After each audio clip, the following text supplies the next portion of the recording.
الحمد لله رب العالمين والصلاة والسلام على سيد المرسلين أما بعد فأعوذ بالله من الشيطان الرجيم بسم الله الرحمن الرحيم والصلاة والسلام عليك يا رسول الله وعلى آلك وأصحابك يا حبيب الله۔ حضور اکرم صلی اللہ علیہ وآلہ وسلم کے معجزات کا بیان جاری ہے۔ اب کچھ چند ایک معجزات حضور کی مقبولیت دعا، یعنی حضور دعا مانگتے اور فوراً دعا قبول ہو جاتی، اس کے بارے میں ہے۔ اور یقیناً حضور کی دعا قبول نہ ہو تو پھر کس کی دعا قبول ہوگی؟ اللہ کے حبیب صلی اللہ علیہ وآلہ وسلم ہاتھ اٹھائے اور اللہ تبارک و تعالیٰ قبول نہ فرمائے، یہ ہو نہیں سکتا۔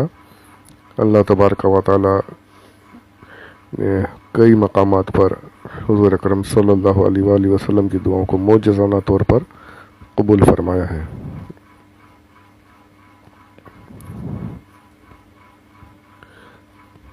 پچھلے شروعات کے آڈیوز میں آپ نے سنا ہے کہ کس طریقے سے قریش نے مسلمانوں پر مظالم ڈھائے۔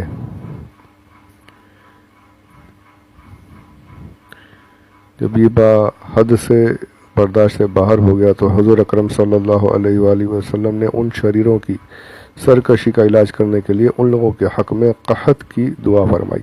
چنانچہ اللہ تعالیٰ نے ان لوگوں پر قحط کا ایسا عذاب بھیجا کہ اہل مکہ سخت مصیبت میں مبتلا ہو گئے، یہاں تک کہ بھوک سے بےتاب ہو کر مردار جانوروں کی ہڈیاں اور سوکھے چمڑے ابال ابال کر کھانے لگے۔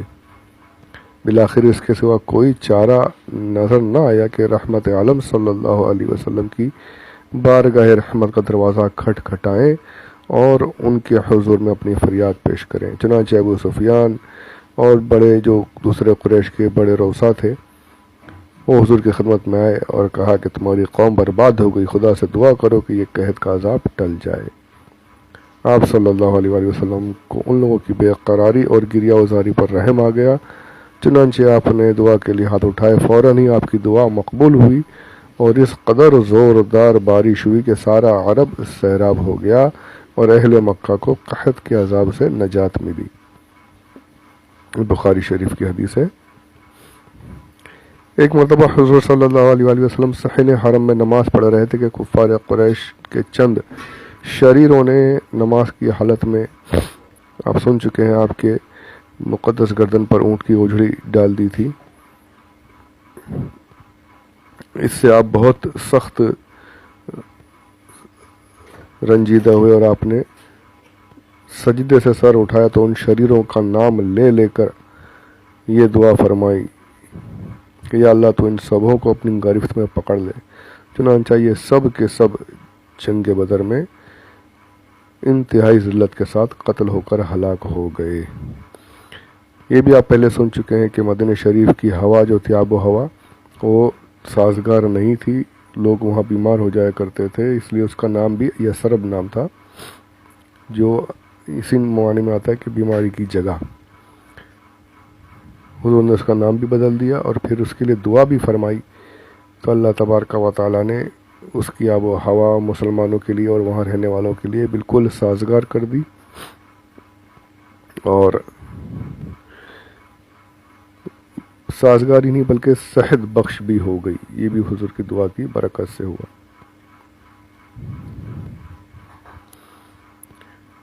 ایک روز حضور صلی اللہ علیہ وآلہ وسلم حضرت بی بی ام حرام رضی اللہ عنہا کے مکان میں کھانے کے بعد قیلولہ فرما رہے تھے کہ اچانک ہنستے ہوئے نیند سے بیدار ہوئے۔ حضرت بی بی ام حرام رضی اللہ عنہا نے ہنسی کی وجہ پوچھی تو ارشاد فرمایا کہ دریا میں کشتیوں پر میری امت میں مجاہدین کا ایک گروہ میرے سامنے پیش کیا گیا جو جہاد کی غرض سے دریا میں کشتیوں پر اس طرح بیٹھے ہوئے سفر کرے گا جس طرح تخت پر بادشاہ بیٹھے رہا کرتے ہیں۔ یہ سن کر انہوں نے درخواست کی کہ یا رسول اللہ علیہ السلام دعا فرما دیجیے کہ میں بھی ان مجاہدین کے گروہ میں شامل رہوں۔ آپ نے دعا فرما دی۔ چنانچہ حضرت امیر معاویہ کے زمانے میں جب بحری جنگ یعنی پانی سے جہاز لے کر